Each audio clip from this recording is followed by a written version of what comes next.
오늘은 창세기 4장 1절에서 15절 그리고 25절에서 26절 말씀을 가지고 가인의 죄와 하나님의 은혜라는 제목으로 여러분과 함께 말씀을 나누겠습니다.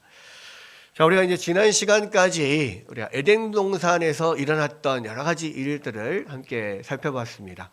하나님께서 이 세상을 완전하게 또 완벽하게 창조를 하셨고 또 인간에게 천지 만물을 다스리고 또 축복하여 주셨음에도 불구하고 인간은 하나님을 또 배신하고 또 하나님을 떠나서 내가 하나님처럼 되기 위해서 이 하나님과의 관계를 끊는 결과 모든 이 생명의 근원이신 하나님과 관계가 끊겨지고 에덴 동산에서 쫓겨날 수밖에 없게 되었습니다. 그런데 이제 이 모든 사건, 이 에덴 동산에서 일어났던 모든 사건들을 우리가 살펴보니까 그러한 와중에도 인간이 죄악을 범하는 그런 모든 과정에도 중간중간에 하나님의 은혜가 계속 섞여져 나오는 것들을 우리가 볼 수가 있죠. 그래서 하나님께서 그들을 심판을 하는 과정에서도 이미 이 뱀에 대한 심판을 통해서 거기에 여자의 후손을 통하여서 인간을 구원하실 뜻을 이미 말씀하고 계시고 뱀에게는 저주를 내리셨지만 아담과 하와에게는 저주를 내리지 않고 오히려 그들에게 주셨던 축복에다가 고통을 더하여서 축복이긴 하지만 또 그 축복을 얻으면서 어떤 고통을 얻는 두 가지를 함께 받는 그러한 벌을 하나님께서 내리셨죠. 그리고 그런 아담과 하와에게 여자의 후손을 통하여 구원할 약속을 주셨고 또 가죽옷을 지어 입히심으로써 그들의 죄를 가리고 또 그들에게 은혜를 베푸시는 그런 면들을 우리가 살펴봤습니다. 그리고 사실은 에덴 동산에서 쫓아내는 것도 그냥 벌로서 쫓아내는 게 아니라 그들을 위해서 아담과 하와를 위해서 쫓아냈다고 그랬죠. 왜 쫓아냈다 했습니까? 왜 그게 그들에게 벌이 아니라 오히려 복이라고 그랬죠? 에덴 동산에서 아담과 하와가 죄를 범하지 않았을 때는 영원히 에덴 동산 안에 사는 것이 복이에요. 그런데 아담과 하와가 이미 죄를 범하고 나서는 이제 하나님의 버린 하나님의 그 완전하신 영생에서 끊겨져 나간 영원한 죽음에 사실 처해 있는 상황이 되었단 말이에요. 근데 그 죽음에 처한 상황이 에덴 동산 안에 있으면 그것이 영원히 계속되는 거예요. 그럼 결국은 그게 지옥이에요. 그게 영벌이 되는 거죠. 그래서 하나님께서 그들에게 다시 다시 생명을 회복할 약속을 주시고 그 에덴 동산 밖으로 쫓아내는 겁니다. 그래서 그들이 지은 죄가 영원히 가지 않도록 그리고 하나님께서 그 에덴 동산 밖으로 그들을 이끌고 또 그들을 그냥 버려두시지 않아요. 우리가 성경을 쭉 보면 에덴 동산 밖에서도 계속해서 하나님이 그들에게 계속 은혜를 베푸시는 면을 우리가 함께 보게 됩니다. 그래서 하나님이 여자의 후손을 통하여 그들에게 생명을 다시 회복할 약속을 주시고 또 그들과 계속 함께 하시는 면을 계속해 보게 됩니다. 그래서 마침내 하나님의 그 뜻을 온전히 이루어가는 그러한 이야기가 사실 신구약 성경에 나오는 그런 하나님의 이야기들인 거예요. 우리는 그래서 이 신구약 성경을 읽을 때 하나님 앞에 범죄하여서 에덴 동산 밖으로 쫓겨난 인간들이 계속해서 그 죄가 점점 확산되고 커져가는 그런 면을 우리가 살펴볼 수 있고요. 그리고 그렇게 죄가 계속 커져감에도 불구하고 하나님께서는 인간에게 주셨던 그 약속을 계속 잊지 않고 그것을 하나님께서 하나님의 열심으로 그 약속을 계속 이루어 나가시는 면을 우리가 볼 수가 있어요. 그래서 이제 처음부터 여러분들에게 말씀을 드렸지만 여러분 우리가 성경을 볼 때 그 성경에 나오는 단편적인 사건을 보고 거기에서 얻는 어떤 교훈을 얻는 데 주목하기보다는 이 전체적으로 그런 모든 우리 인간의 역사와 그런 사건 가운데서 하나님께서 어떻게 신실하게 당신의 약속을 이루어 가시며 또 어떻게 계속 죄인들에게 은혜를 베풀어 주시는지 우리가 이 면을 주목할 필요가 있다는 거예요. 그래서 그러면 하나님의 관점에서 또 하나님의 약속이 이루어지는 관점에서 하나님이 어떻게 우리에게 역사하시는지 하나님을 바라보는 그런 면에서 우리가 성경을 봐야만 우리가 이 성경을 제대로 이해하고 볼 수 있다라고 하는 겁니다. 그래서 이제 오늘 읽게 된 창세기 4장에 이 가인과 아벨, 이 유명한 이야기잖아요. 이 가인과 아벨이 하나님 앞에 이렇게 제물을 드렸는데 동생인 아벨의 제물은 받고 가인의 제물은 받지 않았다. 그래서 가인이 시기한 나머지 화가 나서 이 아벨을 동생 아벨을 죽였고 하나님 앞에 저주를 받아서 또 유리방황하는 그러한 이 저주를 받게 되고 또 하나님께서는 그 아벨 대신에 다시 경건한 자손 셋을 주셔서 그 셋의 후손을 통해서 하나님의 약속이 이어져 가는 면 우리가 이런 면을 전체적으로 보게 됩니다. 그래서 우리가 이 가인과 아벨의 이야기를 우리가 함께 읽고 묵상할 때도 가인과 아벨 개개인에게 주목하기보다는 하나님께서 어떻게 우리 가운데 은혜를 베푸시며 당신의 언약을 그렇게 이루어 가시는가를 우리가 좀 중점적으로 보면 좋겠다라는 거예요. 자, 어쨌거나 이제 이 에덴 동산 밖으로 쫓겨난 아담과 하와가 이 하나님께서 그들에게 주셨던 이 약속, 여자의 후손을 통하여서 그 다시 생명으로 회복시켜 주겠다라고 하는 그 약속을 믿고 그 약속을 가지고 소망을 가지고 살아갔다라고 하는 면을 어느 면에서 우리가 볼 수 있다고 그랬죠? 아담이 그 아내 이름을 뭐라고 지었다고요? 하와라고 지었어. 하와라고. 하와의 뜻이 뭐라 그랬죠? 생명이라는 뜻이에요. 생명. 근데 사실은 자기 아내는 어찌 보면 자기를 유혹해서 자기를 범죄하게 해서 이 모든 인류가 하나님 앞에 이 멸망하게 되는 그러한 일을 가져온 어떤 직접적인 어찌 보면 원흉이라고 할 수 있는데 그 아내를 책망하거나 또 그 아내에게 핑계하거나 그 아내에 대해 그런 것을 가져온 아내를 거부하거나 이런 게 아니라 오히려 그 아내에게 생명이라고 하는 이름을 붙였단 말이에요. 그것은 왜 그랬습니까? 하나님의 약속을 믿었기 때문이죠. 하나님의 약속이 뭐예요? 이 여자의 후손, 하와의 후손을 통해서 다시 인간이 구원받게 될 그런 소망을 하나님께서 주셨잖아요. 그래서 이제 이 아내를 통하여서 낳는 후손을 통하여서 우리가 구원받을 수 있는 그런 가능성이 있다는 것을 믿고 아담이 살아갔다는 말이에요. 그래서 그 아내를 하와라고 이름을 지었어요. 그 아담의 믿음, 하와라고 하는 이름을 아내에게 준 그 일이 이 아담의 믿음을 지금 보여주는 건데 오늘 읽은 이 가인과 아벨의 이야기에서도 그런 아담의 믿음이 나옵니다. 자, 이 먼저 4장 1절에 보면 아담이 그의 아내 하와와 동침하매 하와가 임신하여 가인을 낳고 이르되 내가 여호와로 말미암아 득남하였다 하니라 그랬어요. 무슨 이야기입니까? 가인을 낳았을 때 이름을 가인은 얻음, 내가 얻었다 이런 뜻이거든요. 내가 여호와로 말미암아 얻었다. 이거는 드디어 하나님께서 약속한 그 여자의 후손이 태어났다. 할렐루야 하고 기뻐하는 이야기예요. 그래서 아마도 아담과 하와는 이 가인을 통하여서 하나님의 그런 구원의 역사가 이루어질 거라고 기대를 했던 것 같아요. 그러나 여러분 구원이 그렇게 쉬운 일이 아니죠.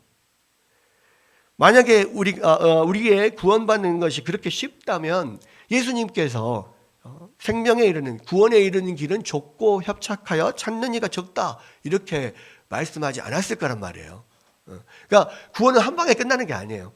여러분 우리가 지금 웨스트민스터 신앙고백서 계속 오후에 배우고 있잖아요.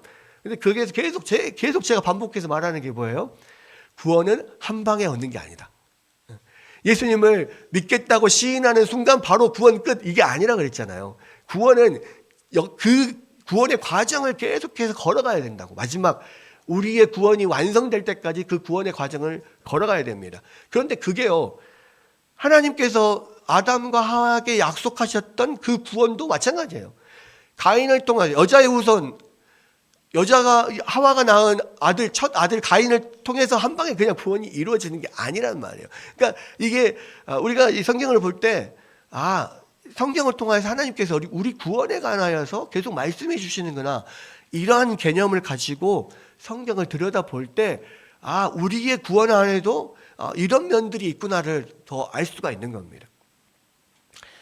여러분, 그래서 이 가인을 얻고 나서 하나님께서 그 하나님의 약속이 이루어질 것 같았으나 이루어지지 않아요. 그래서였던지 그 두 번째 아이를 낳죠. 두 번째 아이를 낳았는데 그의 이름을 아벨이라고 합니다. 아벨의 이름은요, 뜻이 허무, 무음이, 한숨 이런 뜻이에요. 아마도 이 이름의 뜻으로 우리 살펴보자면 가인을 처음에 낳았을 때 이 가인을 통해서 구원을 얻을 수 있을 것 같았는데 아닌 것 같은 거죠. 시간도 많이 지나고 또 아니면은 또 아벨이 그냥 허무, 무의미, 한숨 이런 뜻의 이름을 붙였다는 것은 어쩌면 또 아벨이 또 몸이 약했을 수도 있어요. 굉장히 몸이 안 좋았을 수도 있는데, 그러나 분명한 것은 이 가인을 얻었을 때와 아벨을 얻었을 때의 어떤 그들의 마음 상태가 좀 다른 것을 알 수가 있어요. 가인을 얻었을 때는 어떤 희망에 불타올랐었다면, 아벨을 낳았을 때는 어떤 낙심이 있고 또 이것이 쉽게 이루어지는 게 아니구나, 이런 것들이 있었을 거라고 생각을 합니다. 또 한 가지 우리가 기억을 해야 될 것은 뭐냐면, 여러분, 아담과 하와에게 아들이 가인과 아벨, 그리고 나중에 아벨 대신 주신 셋만, 그 세 사람만 아담과 하와가 낳았을까요? 그러니까 아담과 하와의 자녀는 이 세 명밖에 없었을까요? 아니었을 거라고 봐요. 왜? 왜냐하면 아담이 몇 살에 죽었다고요? 930살. 930년을 살면서 아들을 낳으니라. 나중에 이제 그 계보가 쭉 나오는데, 아담이 930년을 살면서 아들을 낳았다, 그렇게 돼 있어요.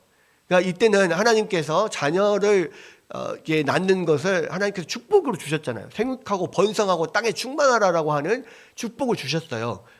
그래서 우리는 생각할 때 900살 그러면 엄청 할아버지가 무슨 아들을 낳겠냐 그러는데, 그때는 이 전부 다 900년 1000년 가까이 있게 살았던 사람들이고, 그리고 계속해서 아들을 낳았어요. 아들을 낳으면서 살았다, 이렇게 돼 있거든. 계속해서. 여러분, 그래서요, 사실은 이 가인과 아벨 또 셋 외에 다른 많은 아들과 딸들이 있었을 겁니다. 여기 보면 사실은 딸들은 또 이름이 안 나오잖아요. 아들만 이름이 나와. 딸들은 이름이 안 나오고. 그러니까 이제 나중에 이제 이 가인이 하나님의 어떤 저주를 받고 이 그들의 거처를 떠나서 동쪽으로 가서 노 땅으로 가서 사는데, 거기서 아내를 만나서 결혼을 하고 아들 딸을 낳고 살잖아요. 그랬을 때 보통 이제 신천지나 다른 이단에서 그거를 가지고 너희들이 믿는 믿음이 잘못됐다며 이러면서 이제 이야기를 하는 면이 있어요. 그럼 그때 이 가인의 아내는 도대체 누구냐?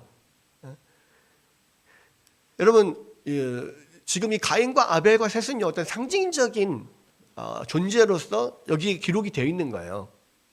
그래서 대표적으로 가인과 아벨은 지금 창세기 3장에서 이야기하는 이 여자의 후손과 뱀의 후손이 싸울 것이다라고 하는 그러한 그 예언, 하나님께서 주신 말씀을 지금 보여주는 그러한 역할을 하는 거예요. 그래서 아담의 자손들은 엄청 많아요.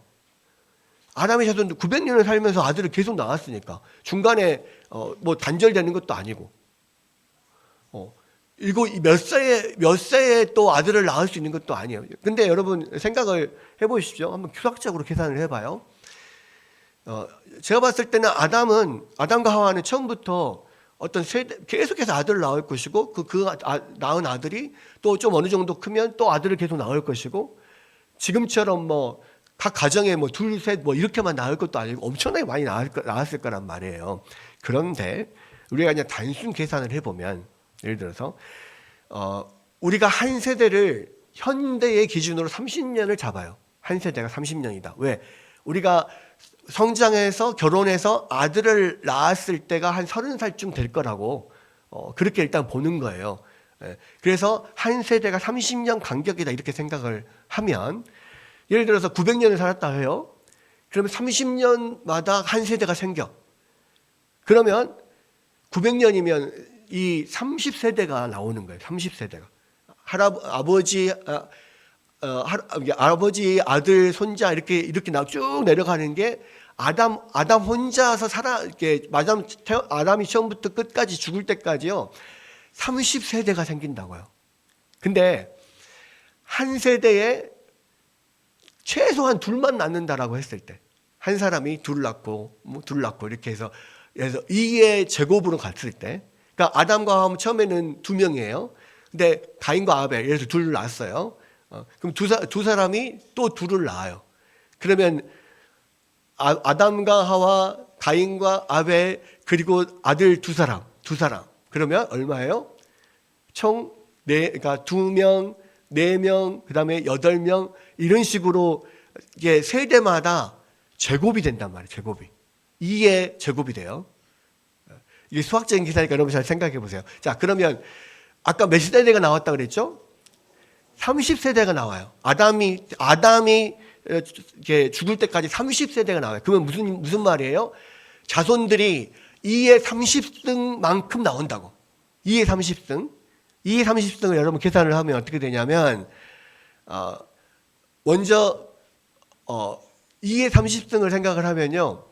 2의 10승이 2의 10제곱이 몇이냐면 1024예요. 그럼 1000으로 잡아. 그러면 2의 10승이 1000이면 30승이면 1000의 세제곱이에요. 1000의 세제곱이 뭐예요? 공이 3개가 3번이 붙는 거예요. 세제곱이니까. 그래서 1000의 제곱이면 공이 6개가 붙으니까 100만. 세제곱이면 공이 9개가 붙으니까 얼마예요? 10억. 그러니까 단순히 계산해서 세대별로 딱 2명씩만 낳았다고 했을 때 아담이 혼자서 900년을 살면서 낳은 아들 자녀들이 10억 명이 된다고요. 그러니까 그러니까 결국은 이게 그러니까 가인과 아벨과 셋이 딱 그들만 이 형제들이 있는 게 아니라 아담은 900살을 살 때까지 10억 명을 낳는다고. 근데 그 중에서 여기에 딱 상징적인 존재인 가인과 아벨과 셋만 지금 기록이 돼 있는 거예요. 그러면 그 시간이 이 일이 일어난 지 얼마나 지났는지 우리가 알 수가 없어. 얼마나 많은 자녀들이 또 자녀의 자녀를 낳고 어떻게 사는지 알 수가 없어. 그렇기 때문에 이 가인이 쫓겨났을 때 밖에서 다른 먼 친척벌 되는 그런 아내를 만날 수 있는 거죠. 자, 여기서도 보면 뭐라고 되어 있냐면 이 가인과 아벨을 소개를 하고요. 아벨은 양치는 자였고 가인은 농사는 자였더라 이렇게 해놓고 3절에 보면 세월이 지난 후에 이렇게 돼 있어요. 세월이 지난 후에. 그러니까 이게 세월이 얼마나 지났는지 몰라. 이 10년이 지났는지 100년이 지났는지 1000년이 지났는지 몰라. 1000년까지는 안 지났겠네. 왜? 아직 아담이 살아있으니까. 어쨌든 엄청나게 많은 시간이 지날 수 있어요. 그런데 어쨌든 세월이 지난 후에 또 이게 원문으로 보면 그 날들의 마지막에 이렇게 돼 있어요. 그 날들이 마지막에. 그 말은 무슨 말이냐면 하나님 앞에 언젠가 하나님 앞에 이런 제사를 드리도록 정해졌던 날이 있었다는 거예요. 어떤 날인지는 모르지만 어떤 특별한 날, 분명히 가인과 아벨이 제사를 드려야 될 어떤 날이 있었다라는 것을 지금 산정하는 것이고, 그 날은 언제인지는 몰라요. 그래서 이제 이러한 것들이, 우리가 궁금해하는 것들이 이렇게 생각을 하면 어느 정도 해소가 될 수가 있습니다. 그런데 가인과 아벨이 하나님 앞에 이제 그 제사를 드리는 어떤 날이 왔어요. 그런데 제사를 드리는 날이 왔는데, 가인은 양을 치는 자, 아벨은 양을 치는 자여서 양을 치는 자였고, 가인은 농사를 하는 사람이었습니다. 그래서 가인은 자기가 농사하는 사람이었기 때문에 자기가 얻은 어떤 소산, 땅의 소산을 제물로 삼아서 하나님께 드렸어요. 그리고 아벨은 양을 치는 자였기 때문에 양의 첫 새끼와 그 기름으로 하나님 앞에 드렸어요. 근데 문제는 어떻게 돼요? 아벨의 제물은 받고 가인의 제물을 받지 않은 거예요. 여러분, 그러면 왜 하나님께서 가인의 제물을 받지 않고 아벨의 제물만을 받았을까? 여러 가지 이 지금 창세기만으로는 사실 그 이유를 알 수가 없어요. 그러면 우리가 구약 성경을 해석할 때 가장 좋은 것은 신약 성경을 가지고 구약 성경을 해석하는 거잖아요. 그죠? 근데 신약 성경에 이 가인과 아벨의 제물에 대한 이야기가 나온 성경이 있습니다. 어디일까요? 믿음장이라고 하는, 믿음의 어떤 선조들의 이야기, 믿음이 쫙 나오는 장, 히브리서 11장에 가장 먼저 믿음의 선조로 등장하는 사람이 아벨이에요. 거기에서 뭐라고 이야기를 하냐면 11장 4절에 이렇게 되어 있습니다. 믿음으로 아벨은 가인보다 더 나은 제사를 하나님께 드림으로 의로운 자라 하시는 증거를 얻었으니 하나님이 그 예물에 대하여 증언하심이라. 그가 죽었으나 그 믿음으로써 지금도 말하느니라. 그러니까 여기서 보면 하나님이 왜 아벨의 제물을 받았다고요? 아벨이 믿음으로 의로운 제물을 드렸다, 이렇게 되어 있습니다. 그렇죠? 그리고 더 나은 제사를 하나님께 드림으로 의로운 자라는 증거를 얻었다. 그러니까 아벨의 제사는 믿음으로 드린 제사였어요. 그리고 가인의 제사는 반대로 믿음 없이 드리는 제사였죠. 그리고 또 한 가지 또 우리가 근거로 볼 수 있는 것은 뭐냐면 이렇게 되어 있습니다. 4절, 여기 창세기 4장 4절에 보면 아벨은 자기도 양의 첫 새끼와 기름으로 드렸더니 여호와께서 아벨과 그 제물은 받으셨으나 가인과 그 제물은 받지 아니하신지라. 그냥 제물을 받았다라고 하지 않고요, 아벨과 그 제물을 받았다, 가인과 그 제물을 받았다. 근데 히브리서에서는 아벨을 제사를 받은 이유는 아벨이 믿음으로 드렸기 때문이다. 그러면 뭔 말이에요? 가인은 믿음으로 드렸지 않았다. 그리고 아벨과 제사를 받았다는 것은 아벨의 삶이 믿음의 삶이었다는 거죠. 가인의 삶은 믿음의 삶이 아니었다는 거죠. 우리가 이렇게 생각할 수가 있어요.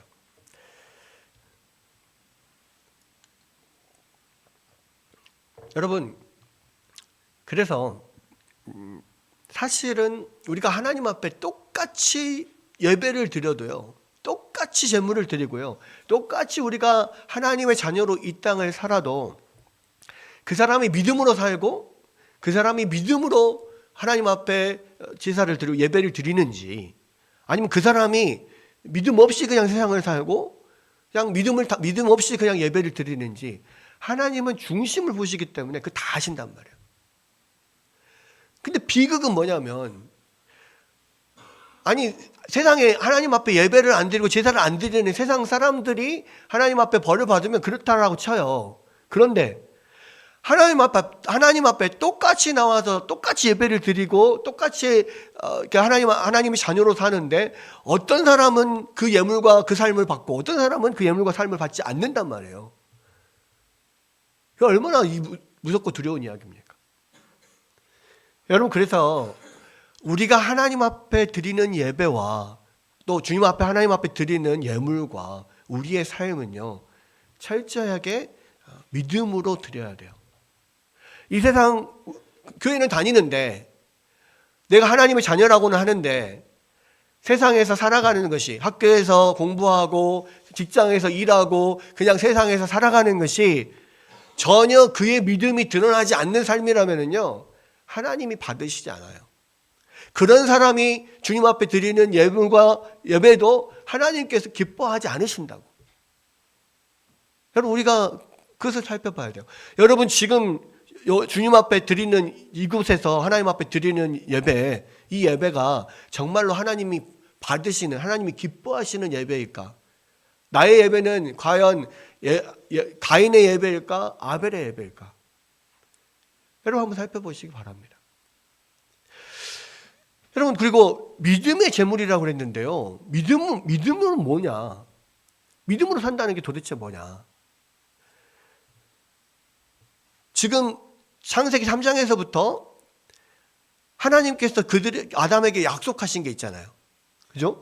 여자의 후손을 통하여서 우리 인간이 구원받을 것이다.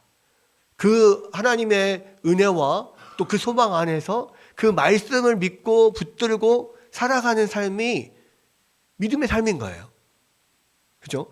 여러분, 그래서요, 믿음으로 산다는 것을 가장 잘 나타내 보여주는 게 뭐냐면 하나님의 말씀을 온전히 붙잡고 살아가는 사람이에요. 그러니까 아마도 가인의 모든 삶은 그런 믿음이 없는 삶이었을 거예요. 그러한 약속을 믿지 않고 또 그 약속을 붙잡고 하나님 안에서 은혜 가운데서 죄를 멀리하고 살고자 하는 그런 마음으로 사는 삶이 아니었을 거예요. 그리고 그 하나님 앞에 어느 날 드려야 될 제물조차도 하나님의 뜻대로 드리지 않고 자기 마음대로 그냥 드리는 거. 그러니까 어떤 곳에서는 그래요. 하나님 앞에 드리는, 성경에 나오는 하나님 앞에 드리는 모든 제물은 반드시 피를 흘리고 동물을 죽여서 드려야 되는 제물인데 그렇게 하지 않고 자기 마음대로 그냥 자기가 농사하는 사람이라고 곡식으로 자기 땅의 소산으로 제물을 드렸다. 그래서 하나님 받으시지 않은 것이다. 뭐 이렇게 생각하는 사람들도 있습니다. 근데 분명히 그게 맞을 거라고 생각을 해요.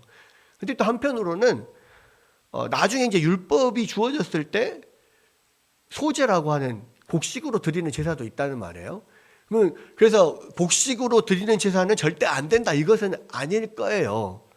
그러나 한편으로는 우리가 이 성경을 쭉 이렇게 보면 여러분, 모세 시대에 율법이 주어지기 전에도 노아도 하나님 앞에 제사를 드렸잖아요. 아브라함도 하나님 앞에 가는 곳마다 제단을 쌓았단 말이에요. 그 아브라함의 아들 이삭과 야곱도 가는 곳마다 제단을 쌓았습니다. 여러분, 그렇게 제단을 쌓았을 때, 이게 모세 이전이잖아요. 그때에 그 제단을 쌓았고 하나님 앞에 이 제물을 드렸을 때 곡식으로 제물을 드린 게 나온 적이 있나요? 없어요. 다 동물로 드렸다고. 율법이 없는 그 시대에도 그랬단 말이에요. 그랬다는 것은 이미 아담 시대부터 하나님 앞에 어떻게 제물을 드려야 되는지 그 후손들에게 계속 그런 지식들이 전달됐을 거라고 봐요. 그리고 모세의 시대에 의해서 완전히 이제 구전으로 내려온 것들이 성문화되는 거죠. 그러면서 이제 동물로 드리는 제물 중에서도 번제, 속죄제, 속건제, 화목제 이런 제물들로 다양하게 나뉘고 거기에 소제라고 하는 곡식으로 드리는 제물도 들어가고 이렇게 좀 제물이 더 이렇게 분화되는 면이 있는데 이런 전체적인 것들을 봤을 때 분명히 하나님께서 아담과 하와에게 가죽옷을 지어 입히시고 하는 그런 모든 과정에서 죄를 가리는 것, 하나님 앞에 제물을 드리는 것은 반드시 동물의 피를 흘려서 하나님 앞에 드려야 되는구나, 이런 면들이 분명히 믿음으로 그런 것들이 전해졌을 것이고, 그러한 것을 믿고 계속 그 소망을 가지고 그렇게 아벨은 살았던 거고 가인은 그렇게 살지 않았던 거라는 거죠. 그래서 이 두 사람의 삶이 차이가 나게 되는 겁니다.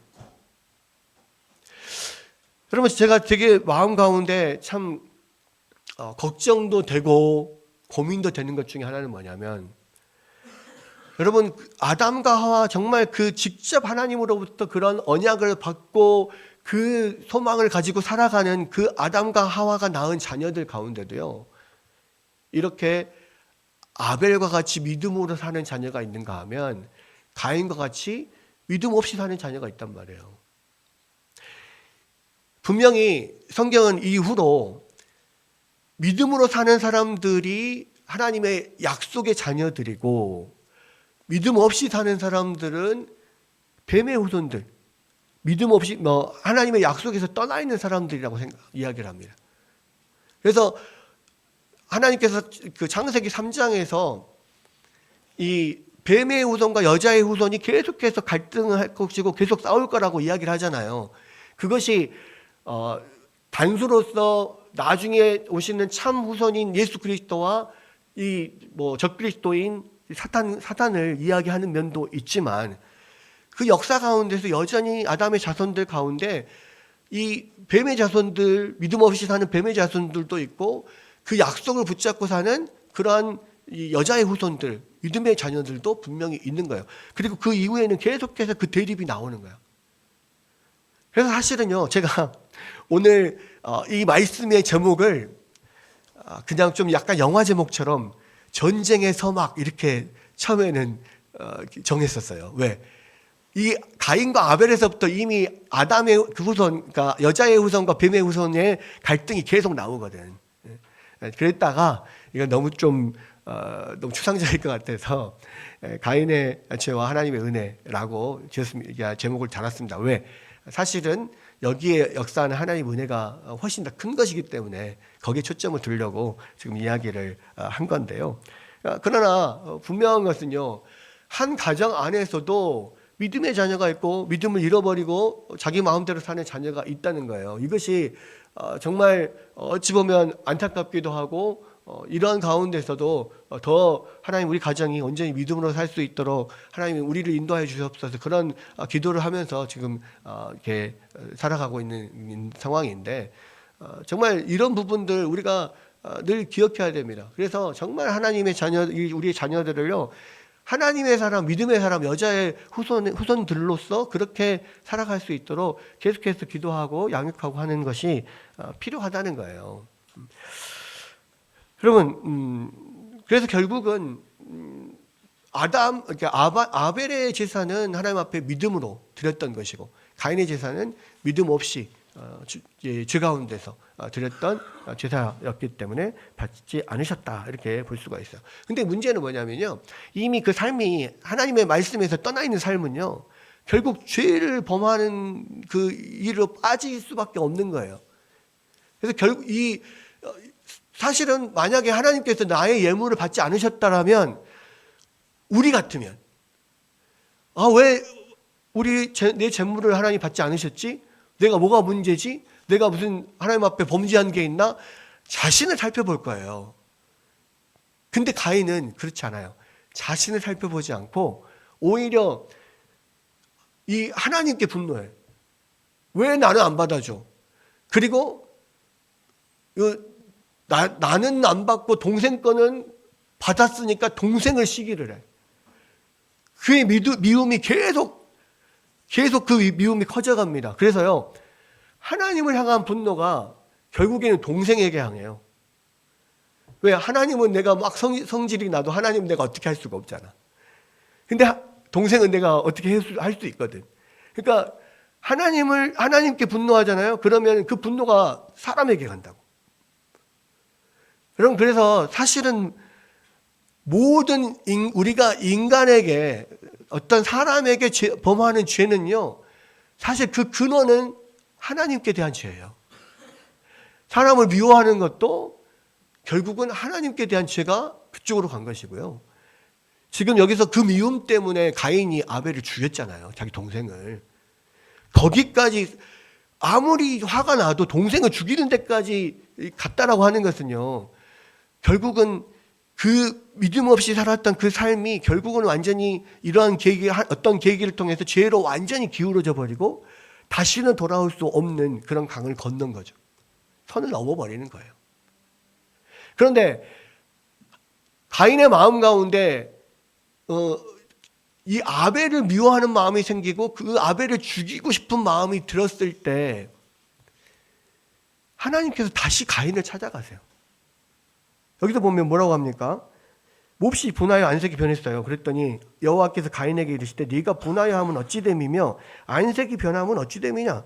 네가 선을 행하면 어찌 낯을 들지 못하겠느냐? 선을 행하지 않으면 죄가 문에 엎드리느니라. 죄가 너를 원하나 너는 죄를 다스리지니라. 하나님은 가인의 마음을 다 알아요. 그리고 그 분을 내고 또 하나님께 분을 내고 그것 때문에 아벨을 미워하고 죽이고 싶은 마음을 갖고 있는 것을 하나님께서 다 보신단 말이에요. 그럴 때 하나님께서 그 가인을 찾아가요. 그러지 마라. 네가 선을 행하였다면, 네 마음이 선하였다면 그렇게 하지 않았을 거야. 죄는 계속해서 우는 사자처럼 네 마음 밖에서 웅크리고 있어서 네가 문만 열고 나오면 확 잡아채려고, 채버리려고 그렇게 기다리고 있는 거야.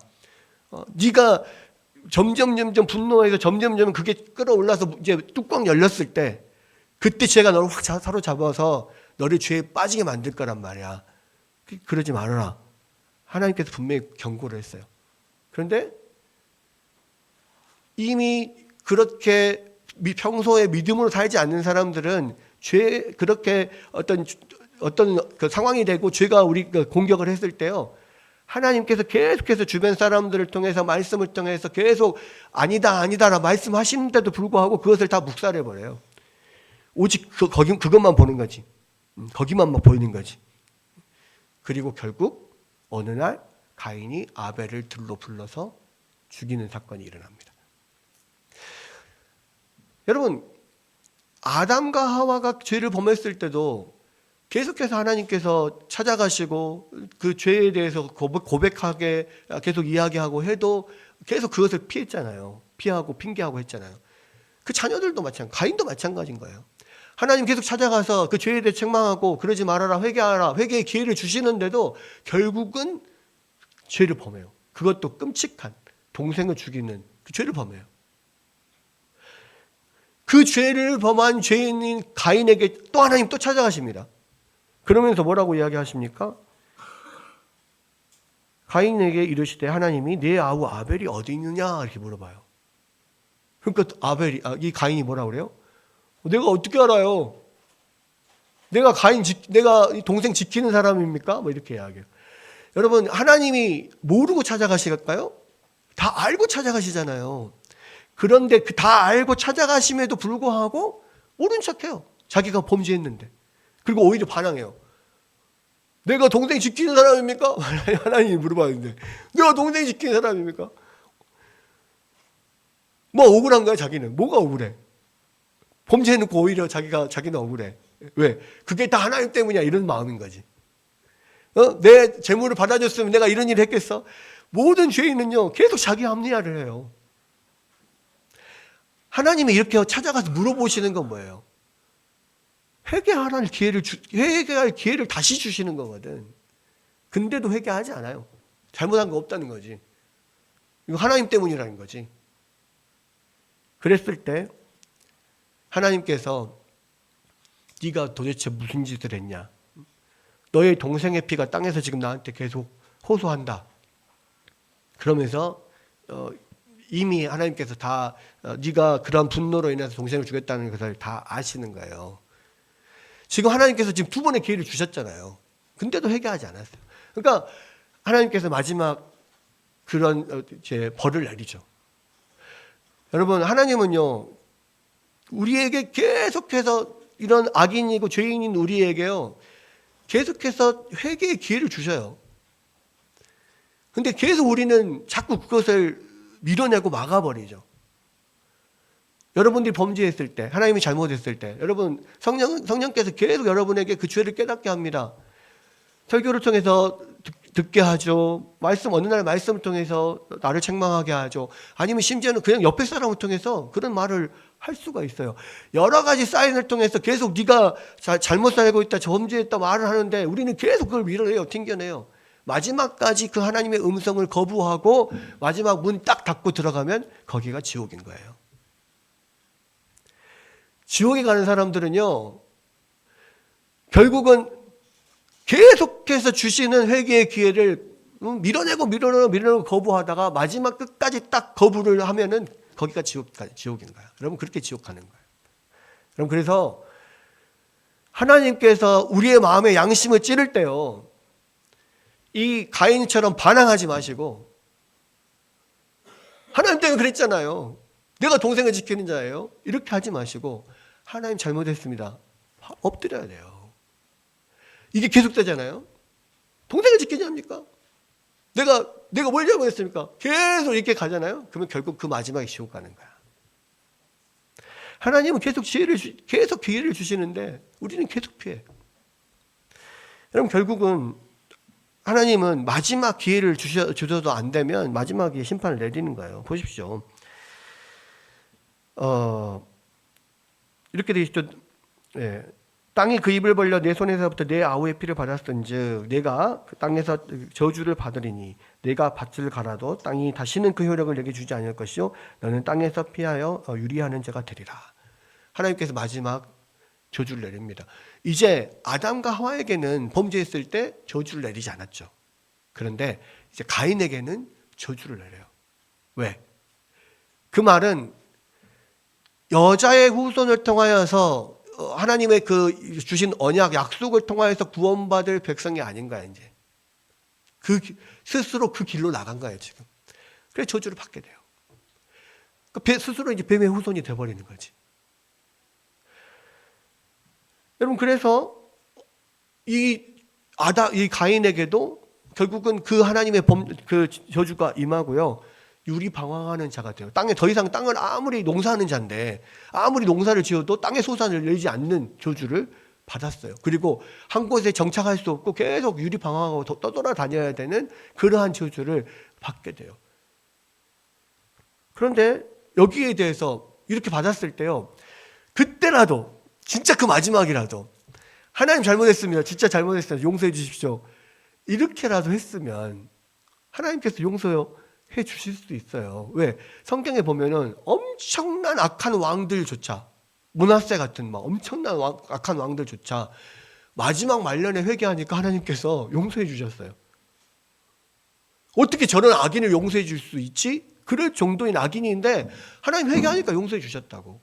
여러분, 가룟 유다조차도요, 예수님이 십자가를 지는 그 직전까지 계속 회개의 기회를 줬어요. 근데 가룟 유다가 마지막까지 그것을 거부하고 예수님을 넘겼잖아요. 그러니까 여러분, 우리가 이 과정들을 쭉 보면서 하나님께서 얼마나 우리를 사랑하시고 얼마나 우리에게 기회를 주시는지 우리가 그것을 봐야 돼요. 하나님은 엄격하셔서 내가 한번 잘못하면 끝이야. 하나님 이런 분 아니에요. 진짜 마지막까지라도 하나님 기회를 주셔요. 그러니까 여러분들 죄를 범했습니까? 하나님 앞에 빨리 엎드리시라고, 빨리 항복하라고요. 내가 뭐 잘못했습니까? 이렇게 하지 말고. 여러분, 부모님에게도 마찬가지예요. 부모님이 여러분에게 뭐 잘못했다고 하잖아요. 잘못했어요. 이렇게 바로 꼬리를 내려야 조금이라도 야단 덜 맞고 덜 맞습니다. 뭘 그렇게 억울한 게 많은지 몰라, 그냥 애들은. 왜 그랬어? 왜 잘못했어? 그러면 뭐가 잘못했는데요? 왜 내가 나한테 그러는데요? 오빠도 그랬잖아요. 동생도 그랬잖아요. 뭐가 그렇게 억울해? 그게 왜 그런다? 여러분들이 죄인이라서 그래요. 그게 죄의 특징이야, 죄의 특징. 왜 특징이야? 근데 그렇게 말하면서도요, 내 마음은 좀 찔려. 좀 잘못하긴 했는데 또 그냥 잘못을 그냥 인정하기 싫으니까 막 한번 고집 피워보는 거야. 근데 그게 죄인의 특징이라고요. 근데 그것이 계속돼서 마지막까지 회개하지 않으면 지옥 간다고. 그게 성경에 지금 나와 있는 거예요. 여러분, 생각해 보십시오. 그래서 여러분들, 우리가 하나님 앞에 범죄했다, 여러 가지 방면으로 하나님께서 기회를 주시고 찌르시잖아요.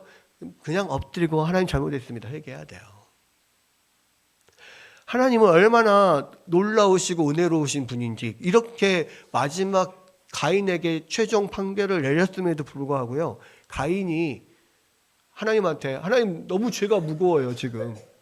내가 유리방황하고 돌아다니다가 나를 사람들이 만나서 나를 죽이면 어떡해요? 왜? 그동안에 그렇게 악한 놈이 없었잖아. 형제를 죽인 사람이 없었잖아.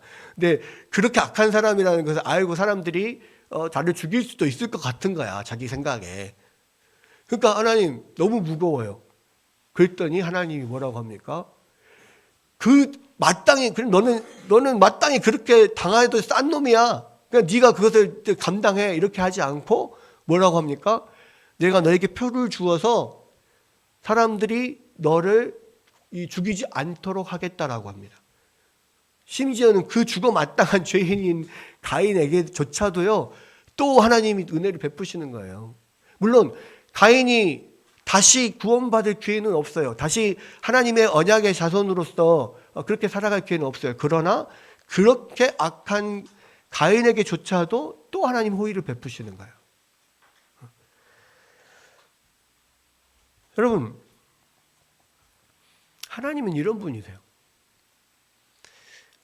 여러분, 그래서요, 이 가인과 아벨을 통하여서 지금 인간에게 들어온 죄가 어떻게 계속해서 확산이 되고 커져가는지를 보여주는 거고, 또 한 가지는 그렇게 죄가 커져감에도 불구하고 하나님께서 계속 은혜를 베푸시는 면을 보여주는 겁니다. 그래서 하나님의 은혜가 얼마나 큰가. 단순히 나를 위해서 예수님 보내셔서 십자가에 못 박히게 해주셔서 나를 구원해 주셔서 감사합니다. 단순히 그게 아니라요, 처음 아담과 하와이 때부터 계속해서 부어주시는 은혜가 얼마나 큰지를 계속해서 보라는 거예요. 느껴보라는 거예요. 마지막까지 그 은혜를 주시는 그 하나님을, 그 죄인인 가인의 그러한 하나님 앞에 요청마저도 들어주시는 그 호의를 베풀어 주신 하나님이시라는 것을 보라는 거예요. 그리고 이 가인이 아벨을 죽여버리고 가인은 벌을 받아서 떠나버렸어요. 그러면 이제 아담에게 약속했던 여자의 후손이 없잖아요. 하나님의 약속이 이어지는 그 여자의 후손이 없잖아요. 그러니까 하나님이 아벨 대신에 셋을 주시는 거예요. 근데 재밌는 것은 뭐냐면 이 셋은 보십시오. 25절 26절을 보면 아담이 자기 아내와 동침함에 그 아들을 낳아서 이름을 셋이라 하였으니 이는 하나님이 내게 가인이 죽인 아벨 대신에 다른 씨를 주셨다 함이라. 그러니까 원래는 아벨이 여자의 후손, 여자의 그 씨였단 말이에요. 그 약속을 담고 있는 씨였단 말이에요. 근데 아벨이 죽었어요. 다른 씨, 새로운 씨를 주셨어요. 그게 셋이에요. 근데 재밌는 건 뭐냐? 이 셋도 이름이 또 의미가 있어. 이 셋의 이름은 어떤 의미냐면 이 놓다, 정리하다 이런 뜻이에요. 놓다, 정리하다. 가인은 내가 얻었다거든요. 근데 셋은 하나님이 놓아두셨다는 거예요. 그러니까 가인을 얻을 때는 내가 살아있는 거야. 내가 나은 거야. 내가 얻은 거야. 근데 이 모든 사건이 다 지나고 나서 셋이 딱 주셨을 때는요, 하나님이 주셨다. 하나님이 하셨다는 것을 인정을 하는 거예요. 정리하다는 것도 뭐예요? 그 앞에 보면 사실 가인의 그 자손의 여러 가지 죄악의 계보들이 나오는데 그런 모든 죄악들을 다 정리했다라는 이야기예요.